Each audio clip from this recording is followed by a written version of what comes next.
Hello and welcome back. This is video number 8, and we're going to talk about creating a custom audience. Now, it's really not hard. I'm going to show you step by step what you need to do, and we'll give you some recommended criteria to get started. So like I said, most of you are going to use the website traffic custom audience. So I went ahead and just clicked on that one, and you're going to see this here. Now, Facebook might change the user interface, but the majority of the time it's pretty much the same. So it says include people who meet any of the following criteria. Now you can change the any to all if you want.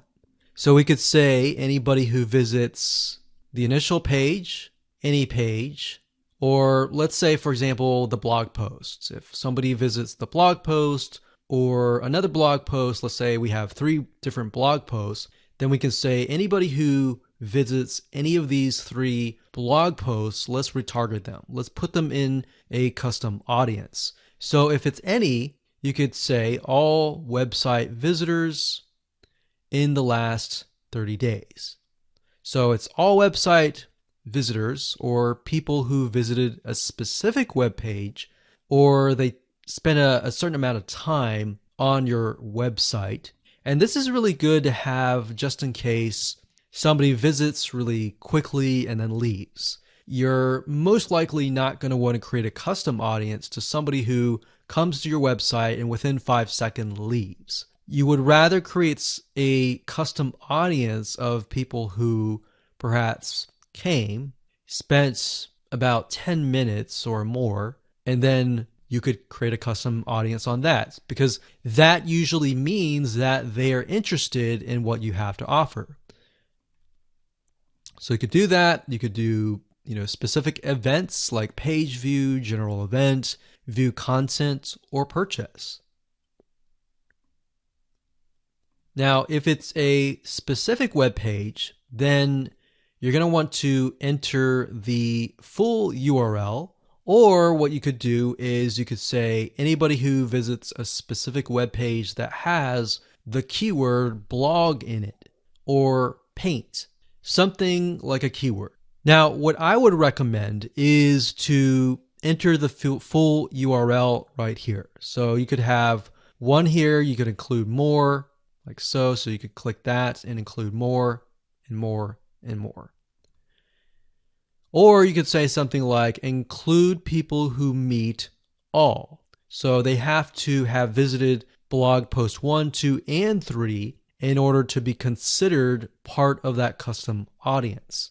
Now, what we found over the years is the more specific, the better. If you can get a custom audience for a very specific page, then when you create a retargeting ad, you will be able to talk to them very specifically. It becomes a problem when you become too general and the Facebook ad is too general and it doesn't really meet the specific needs of that visitor, if that makes sense. Now, another question that you might have is, well, out of the 30 days, do I want to do 30 days, meaning anyone who visits the specific page in the past 30 days is going to be inside of this custom audience?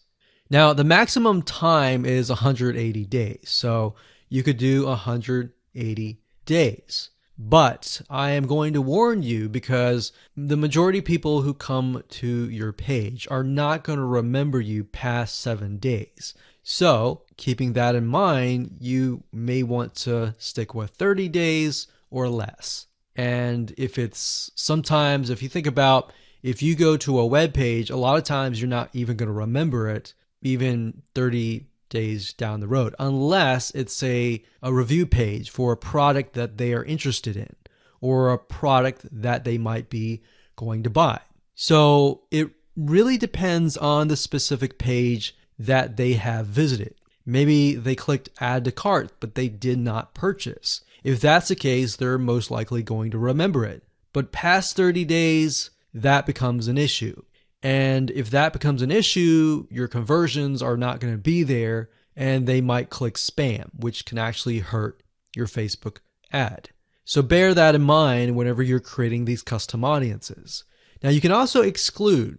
So you could say anyone who visits these pages, but I don't want to include maybe the third blog post. So I want to say anyone who visits the first two blog posts, but we're going to exclude the third one.